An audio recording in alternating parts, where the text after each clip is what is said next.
वाशिमचं पहिलं स्वर्गीय बाळासाहेब ठाकरे शेतकरी प्रशिक्षण केंद्र आणि शेतमाल विक्री केंद्र बंद पडलंय।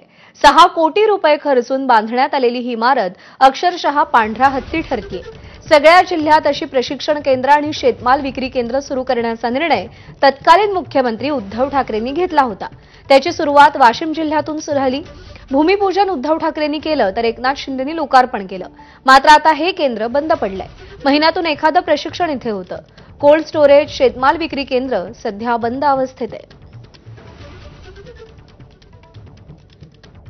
शेतकऱ्याला महत्त्वाचा केंद्रबिंदू ठरवून शेतकऱ्यांच्या भल्यासाठी मोठ्या प्रमाणात विविध योजना तत्कालीन मुख्यमंत्री उद्धव ठाकरे यांनी अंमलात आणल्या होत्या। त्यापैकी राज्यातील पहिला प्रकल्प म्हणून बाळासाहेब ठाकरे शेतकरी प्रशिक्षण केंद्र म्हणून याची सुरुवात वाशिममधून सुरुवात झालेली होती।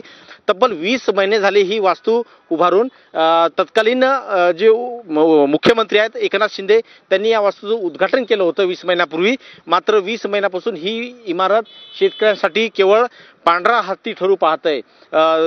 उद्धव ठाकरे असतील किंवा एकनाथ शिंदे असतील यांच्या या संकल्पनेतून ही इमारत उभी राहिली होती आणि लोकार्पण झालं होतं। मात्र इथं या इमारतीमध्ये आपण पाहू शकतो मोठ्या प्रमाणात गवत उगवलेलं आहे आणि या दरवाजा या गेटला कुलूप लागलेलं आहे, कुलूप बंद आहे। त्यामुळं शेतकऱ्याचं कुठलंच हित याच्यातून पूर्ण होताना दिसत नाही।